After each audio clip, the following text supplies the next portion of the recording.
Hello there! Happy holidays from Cerro Gordo. I hope you all are having an amazing season.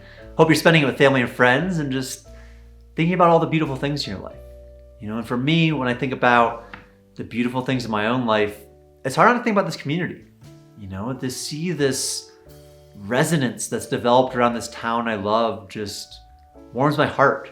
You know, it's part of the reason that I just love living up here so much, and I hope I can do it for the rest of my life. You know, when I first came up here, it was very much alone, you know, and then a couple volunteers came up, and then more volunteers, and then some friends, and then it was, you know, staying for a day, a week, longer. And these days, I'm almost never alone. You know, and I think that transition was necessary, you know, to get to a point where more people are participating in the kind of daily history we're making up here. So this holiday season, as I was thinking about it, I just thought about how amazing it is that this community is developed around the town. Because that's the star of the show. You know, this town is the reason we're all here. And so in this video, I wanted to kind of shed the light on some of the volunteers that have been coming up here and let some of them tell you their own stories. My name is Rick Snyder and I volunteer up here at Cerro Gordo. And I started about a month ago and have fallen in love with it. It gives me a chance to utilize all my skills as a photographer, as a woodworker, and it really means a lot to be able to come up here. The living history up here is just amazing. Powerful. Yeah. We're moving mountains, literally. It's pretty incredible what a group of people can do from a YouTube channel that they just all came together, decided we really like this place, we want to preserve this place, and it's awesome to see what has become a group of friends almost come together and really take in this place under their wing and kind of help restore and build it. It's super cool and super uplifting. I mean, I don't know a volunteer that doesn't look forward to being up here, and we all look forward to it, we all love it. After a hard day's work, we all kind of hang out and just get together and eat dinner. And just, yeah, I mean, it's a cool vibe. I mean, it's definitely an amazing time up here. Phil's been coming up here for probably, what, 3 decades now? Well, about a little over almost 25 years. So, I have a, big love for this town. I found out about Cerro Gordo unknowingly. I listened to Phil's stories about exploring mines with a buddy of his and, visiting with the owners of the town, Jody and her husband back in the day. And one day he just happened to mention online that he was going up to Cerro Gordo, and having watched Ghost Town Living for a while, I said, "You're going where?" And we kind of got to talking about it, and that actually brought me back into the electrical trade. Crazy. Come to find out. Went and brought Nate up here with me, and he started coming to work for me at my shop in Bakersfield. I actually got in touch with Brent through another volunteer, Tim. So I've been up here a few times, and the rest is history. It's pretty magical just watching everything come together. It's kind of busy, but at the same time, it's like an organized chaos, if you want to call it that. It's something that is a blessing to be a part of, and you're never going to get an opportunity like this outside of Cerro Gordo, I think.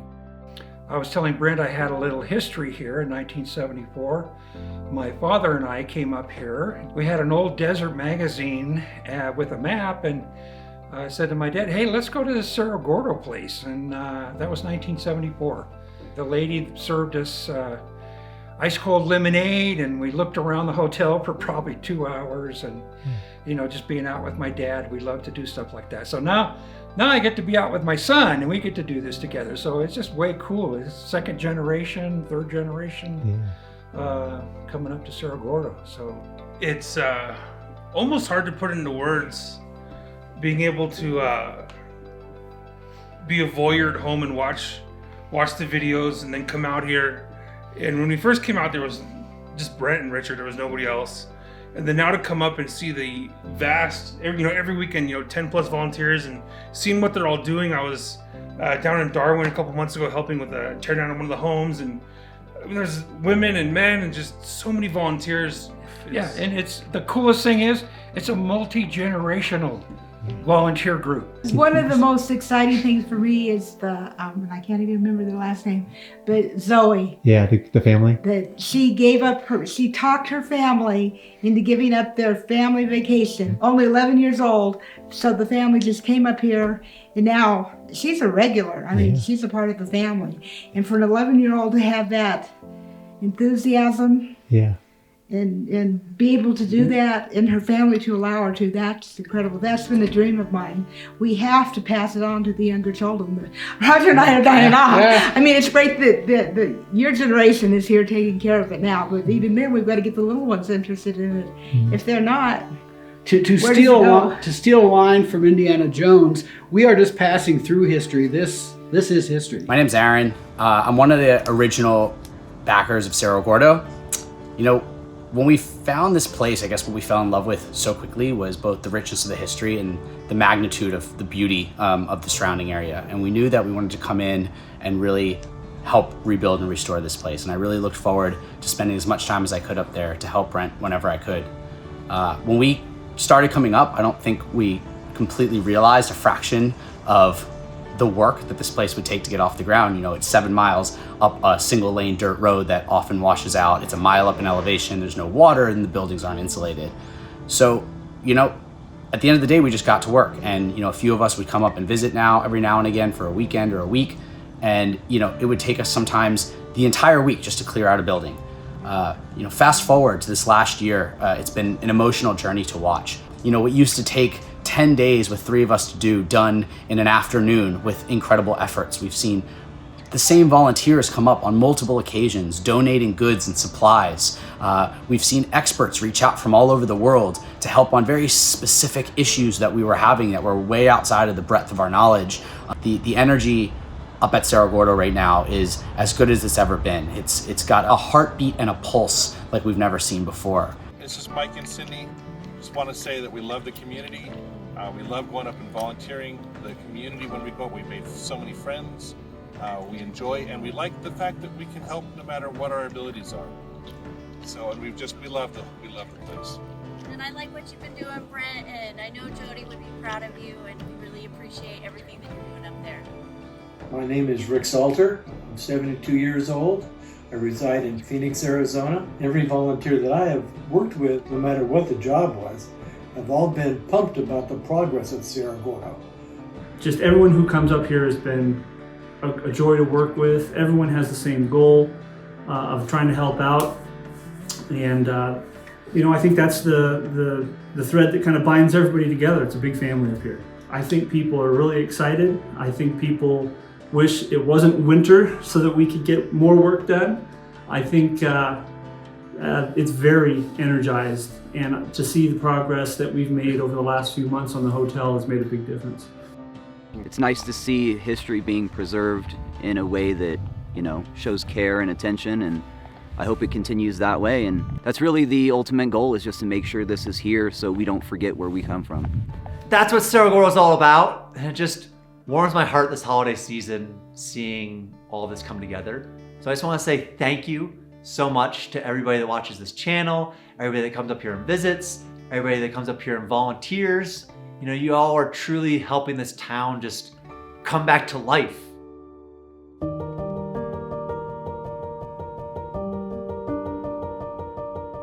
As the year closes, I try to take a moment to reflect on all the positive things in life. You know, throughout a year, so many new things come and go in our lives, and taking a moment to call out these beautiful things helps shift the focus away from any everyday stresses. For me, I absolutely love life here at Cerro Gordo. You know, I have to say, these past 2 years have probably been the best 2 years of my life. You know, it isn't without stress, but no life is. And this life that I'm able to live up here is possible because of so many different people. You know, so as this year closes, I've just been reflecting on all of these positive groups that help make Cerro Gordo possible. So first, I want to thank everybody that watches these videos. This community has truly blossomed this year, and it makes me so confident in the future of the town. The more people that know about Cerro Gordo and care about it, the better chance it has of lasting far after our time. Now, I hope that each of you know that you're helping keep the history alive here, you know, helping these characters and stories endure. So just thank you so much for your continued support and encouragement through all the different highs and lows at Cerro Gordo. You know, thank you to all the volunteers. That is the lifeblood of progress up here. to see hundreds of people come together, all from different backgrounds, from all over the country, is beautiful. You know, just everybody enjoying the space and their shared interests, free of any drama. It doesn't matter if we're moving dirt or pouring 80 yards of concrete. You know, it all collectively ensures that Cerro Gordo will be standing long after our time. And I'm thankful I've gotten to meet so many of you in the process, and that through this shared experience has come all sorts of new friendships, you know, that extend far beyond time of the mountain. It's probably the most positive thing I've ever seen, you know, and it's something that I hope continues for a really long time. And I hope that I get to meet so many more of you in the future. I want to thank all my old friends that have visited, you know, stayed with me for extended periods of time. Sometimes it's so easy to feel alone, even with all these people around. But a familiar face is almost like a hug. You know, old friends put new stresses in their place. You've survived past problems with them, and they're going to be around for the new ones. You know, they help remind you of who you once were and allow you to better see who you've become, for better or worse. And I think that's a really important reminder each year. I also want to thank all of my friends and partners who allowed us to initially buy this magical place. You know, I didn't have anywhere near the funds needed. So thank you all who pledged your support and helped kick this whole thing off. You know, your patience as this place develops and blossoms is just so kind and generous. I want to thank all of the teachers I've had at Cerro Gordo. When I came up here 2 years ago, I didn't have many skills needed in a place like this. But along the way, there's been dozens of mentors that have been so generous with their time to teach me heavy machinery, carpentry, hiking, dirt bikes, deserts, mountains, and I think through all of that, really how to live. You know, I think I have a new perspective on life after 20 months here, and that's thanks to the wisdom of a lot of different people. And finally, I'm thankful that Cerro Gordo has become a collective dream, you know, something that so many people have a personal connection to, whether watching online, volunteering for 3 days or 3 months, or just sharing these videos with friends. It really moves me to think that this town has become such a part of so many lives. You know, as I've said, I see my role here at Cerro Gordo as a chaperone. This town was here before me. It's going to be here after me. But if during my time I can spread the beauty and joy of this town to more people, to allow more people to experience the magic of this place, to allow them to have their own personal experiences with it, then I feel pretty good at the end of the day. I feel confident this town won't be forgotten. And that's been my goal from pretty much day one. So I really want to say thank you. Thank you so much for this beautiful year and all of your support. I wish all of you the very best this holiday season and into the new year. And I hope in the future to meet many more of you guys up here at Fat Hill.